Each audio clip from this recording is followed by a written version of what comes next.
کہ بچپن میں ہی آپ کی والدہ آپ کو داغ نفاق دے گئی تھی، اور آپ کی تعلیم جو ہے ظاہر سی بات ہے، یہ کیسے ہو سکتا ہے کہ نبی کا بچہ ہو، اور بچہ بھی وہ جس نے ایسی لوریاں سنی ہوں، جس میں حدیث، جس میں توحید کی بات ہو، شرک سے بیزاری ہو، اور نبی اکرم صلی اللہ علیہ وسلم کی شریعت کے مطابق عمل کرنا ہو، تو اس بچے کی تعلیم و تربیت تو نبی صلی اللہ علیہ وسلم کی شریعت کے مطابق ہی۔ آپ کی والدہ کا جب سایہ اٹھ گیا تو حضرت علی رضی اللہ عنہ کی والدہ فاطمہ بنت اسد اور ان کی ہمشیرہ ام ہانی جو کہ نبی صلی اللہ علیہ وسلم کی پھوپھیاں بھی تھیں، ان دونوں نے آپ کی تربیت کی۔ باپ بیٹے کی محبت کی جو علامت ہے وہ آپ نے پہلے بھی کئی دفعہ سنی بھی ہے، پڑھی بھی ہے۔ اگر ہم سیرت کے موتی تلاش کریں، سیرت فاطمہ کو دیکھیں، سیرت محمدی کو دیکھیں، تو ہمیں ان میں ایسے موتی ملتے ہیں کہ جن کی کوئی مثل نہیں۔ نبی اکرم صلی اللہ علیہ وسلم اپنی جان چھڑکتے تھے اپنی پیاری بیٹی پر، اور آپ صلی اللہ علیہ وسلم اکثر فرمایا کرتے تھے کہ فاطمہ تو میری جگر کا ٹکڑا ہے، جس نے اسے ناراض کیا اس نے اللہ کو ناراض کیا، مجھے ناراض کیا، اور یہ بخاری کی حدیث نمبر 3714 ہے۔ بڑا مشہور واقعہ ہے کہ آپ صلی اللہ علیہ وسلم ایک مرتبہ بیت اللہ شریف میں نماز ادا کر رہے تھے، اور کافر ارد گرد جمع تھے۔ ابو جہل کے اکسانے پر بدبخت عقبہ بن ابی معیط نے اوجڑی لا کر نبی اکرم صلی اللہ علیہ وسلم کے جسم عطر پر ڈال دی جب آپ حالت سجدہ میں تھے۔ تو کسی نے، مسلمان تو وہاں پر موجود تھے لیکن اپنی کمزوری کی وجہ سے اور کافروں کا مقابلہ نہ کر سکنے کی وجہ سے کسی میں اتنی جرأت نہیں تھی کہ اس وقت اس اوجڑی کو اٹھاتا اور کافروں کو برا بھلا کہتا۔ سیدہ فاطمہ کو اطلاع کی گئی، سیدہ فاطمہ دوڑتی ہوئی آئیں اور اس اوجڑی کو، اس غلاظت کو نبی صلی اللہ علیہ وسلم کے جسم عطر سے ہٹایا اور کافروں کو بد دعا دی، اور سب کو ایسے جیسے سانپ سونگھ جاتا ہے، یعنی کہ وہ سیدہ کا ایک ان پر خوف اللہ تبارک و تعالیٰ نے طاری کر دیا۔ اور اسی طرح ایک دن نبی صلی اللہ علیہ وسلم گھر تشریف لاتے ہیں، چہرہ مبارک، سر مبارک، داڑھی مبارک گرد و غبار سے ہٹا ہوا، بیٹی والد کی حالت کو دیکھتی ہیں، سردیوں کے دن ہیں، اور آپ جانتے ہیں کہ ہمیں تو ہر قسم کی سہولت ہے، وہاں پر گرم پانی تو نہیں تھا، ٹھنڈا یخ پانی۔ بیٹی اپنے باپ کی داڑھی اور سر کو دھو رہی ہیں، اور ٹھنڈا پانی نبی صلی اللہ علیہ وسلم کے چہرے پر بھی گر رہا ہے، تو اچانک دو گرم قطرے آپ کے رخسار پر گرتے ہیں، تو آپ کو محسوس ہوتا ہے کہ یہ ٹھنڈے پانی سے گرم پانی کہاں آ گیا۔ تو بیٹی کے چہرے کی طرف دیکھتے ہیں تو وہاں پہ آنسو جاری ہیں، اور نبی اکرم صلی اللہ علیہ وسلم اپنی بیٹی کو کہتے ہیں، بیٹا بیٹی غم نہ کر، تیرے بابا کا دین دور اور بعید، یعنی کہ دور و نزدیک پہنچ کر رہے گا، اور اللہ تبارک و تعالیٰ نے اس کو انتہائی مختصر عرصے میں پہنچایا۔ اور پھر یہ ہے کہ نبی صلی اللہ علیہ وسلم جب بھی کوئی آپ کے پاس توشہ آتا، کوئی کھانے کے لیے چیز آتی، تو سب سے پہلے اپنی بیٹی کے پاس بھیجتے۔ اس طرح کوئی کپڑا آتا تو وہ بھی بیٹی کے پاس آتے، بھیجتے، اور جب بیٹی آپ سے ملنے آتی تو اٹھ کر کھڑے ہو جاتے اور ان کا ماتھا چوما کرتے تھے۔ جہاں تک حضرت علی سے آپ رضی اللہ عنہ کی شادی کی بات ہے، تو حضرت علی کے ساتھ انتہائی سادگی کے ساتھ آپ کا مسجد میں نکاح، اور حضرت علی نے ظاہری بات ہے وہ بھی مخلوق الحال تھے، اپنی زرہ 125 روپے میں بیچ کر اور جو حق مہر تھا وہ ادا کیا۔ ایک دوست نے، حضرت علی کے دوست نے ایک بھیڑ ذبح کی، ایک نے جو کا دلیہ بنا لیا، اور ایک نے کچھ کھجوریں اور چھہارے لے آئے، یوں آپ کا ولیمہ ہوا جو جہیز دیا گیا۔ اور اس میں ہمارے لیے بھی سبق ہے، اس شادی والی معاملے میں ہمارے لیے سبق یہ ہے کہ ہم بجائے اس کے اتنے بڑے جھنجٹ میں پڑیں اور ساری زندگی پھر والدین قرضہ اتارتے ہیں، نبی علیہ وسلم کی اس بیٹی کی شادی کے نمونے کو اپنے سامنے رکھنا چاہیے، اور پھر ہمیں یہ دیکھنا ہے کہ ہم اپنی بیٹیوں کی اور اپنی اولاد کی کس طرح شادی کرتے ہیں۔ اور پھر جہیز کی جہاں تک بات ہے، 2 چادریں تھیں، کھال کا ایک بستر تھا، چمڑے کا ایک تکیہ تھا جس میں روئی کی بجائے کھجور کی چھال تھی، ایک مشکیزہ، ایک چپٹی، مٹی کا ایک گھڑا، ایک مٹکا، ایک چٹائی، 2 مٹی کے پیالے اور ایک جائے نماز تھی۔ گھرداری کی جہاں تک بات کی جائے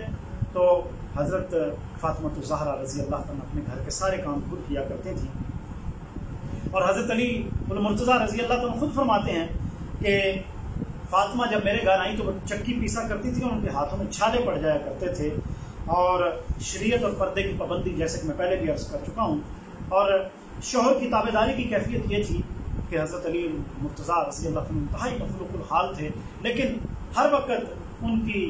تابع داری میں حضرت فاطمہ کی گزرتی تھی۔ شکرنیاں یعنی کہ ظاہری بات ہے میاں جو بیوی میں کبھی کبھی اختلافات بھی پیدا ہو جاتے ہیں، تو اتنی بڑی بات نہیں ہوتی تھی کہ لمبی ناراضگی چلے۔ ایک مرتبہ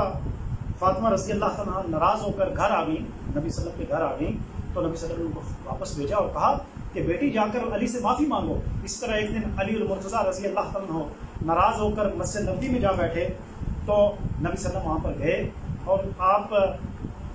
جو ہے وہ گرد والی جگہ پر لیٹے ہوئے تھے، جس کی وجہ سے آپ پر گرد و غبار لگا ہوا تھا۔ تو نبی صلی اللہ علیہ وسلم نے کہا ابو تراب اٹھو اور گھر جاؤ، اور جا کر ہنسی خوشی۔ اور پھر یہ ہے کہ زہد و تقویٰ، تہجد، وظائف، نمازوں میں خشوع اور خضوع کی جو کیفیت تھی وہ سبھی جانتے ہیں، کیونکہ یہ آپ کو حصے میں ملا تھا۔ اس طرح خیرات اور ثواب کی جہاں تک بات تھی، کسی سوالی کو اپنے والد کی طرح خالی نہیں لٹاتی تھیں۔ ایک مرتبہ آپ 6 دن سے فاقے تھیں، ایک بوڑھی عورت آئی اور اس نے آ کر سوال کیا، تو آپ نے کہا کہ مجھے روٹی چاہیے۔ تو آپ نے کہا 6 دن سے تو میں نے روٹی کی شکل نہیں دیکھی، تم بتا رہی ہو 3 دن سے، چلو 4 مٹھی کہیں سے آٹا آیا ہے، اس کو گوندا، اس کی روٹیاں بنائیں اور اس کو دے دیں۔ اور جہاں تک آپ کی مناقب کی بات ہے، آپ نے نبی صلی اللہ علیہ وسلم نے آپ کو امت کی سردار، اہل جنت عورتوں کی سردار، یہ بخاری کی حدیث نمبر 3624، 8284 اور 8285 کے مطابق، اور پھر یہ حدیث نمبر 3767 جس میں آپ نے فرمایا جس نے فاطمہ کو ناراض کیا اس نے مجھے ناراض کیا۔ آپ کی اولاد میں 2 بیٹے حضرت حسن اور حضرت حسین، اور بیٹیاں ام کلثوم اور زینب رضوان اللہ اجمعین تھیں۔ آپ کی جو وفات ہے وہ حضرات گرامی، حضرت فاطمہ کی وفات نبی صلی اللہ علیہ وسلم کے اس دنیا سے تشریف لے جانے کے 6 ماہ بعد، یعنی کہ 3 رمضان مبارک 11 ہجری کو ہوا۔ اس وقت آپ کی عمر مبارک 29 سال یا کچھ زیادہ تھی۔ آپ کے جنازے کی کیفیت یہ تھی کہ آپ نے حضرت ابو بکر کی زوجہ اسما بنت امیس سے فرمایا کہ بنت امیس، آپ میری حالت دیکھتی ہیں، لیکن مجھے یہ پسند نہیں ہے کہ میں ایک حیادار عورت ہوں اور میرے جنازے کو یوں لے جایا جائے، تو پردہ ٹھیک رکھنا۔ اور پھر انہوں نے آپ کو طریقہ کار بتایا کہ اس طرح آپ کا پردہ رکھا جائے گا، تو ان کو انتہائی اطمینان ہوا، اور علی رضی اللہ عنہ کو وصیت کی کہ مجھے رات کو دفن کرنا، اور آپ کا نماز جنازہ حضرت علی المرتضیٰ رضی اللہ عنہ کے اسرار پر حضرت بکر صدیق رضی اللہ عنہ نے پڑھایا۔ یہ حضرت فاطمہ کی سیرت ہے جو ہمیں سبق دیتی ہے کہ ہم نے کیسے اپنی بیٹیوں کی تربیت کرنی ہے۔ آخر میں آپ سے گزارش کروں گا کہ میرے چینل کو سبسکرائب کریں، ویڈیوز کو لائک اور شیئر کریں، بیل آئیکن کو پریس کریں تاکہ آپ کے پاس نوٹیفیکیشن آتے رہیں۔ بس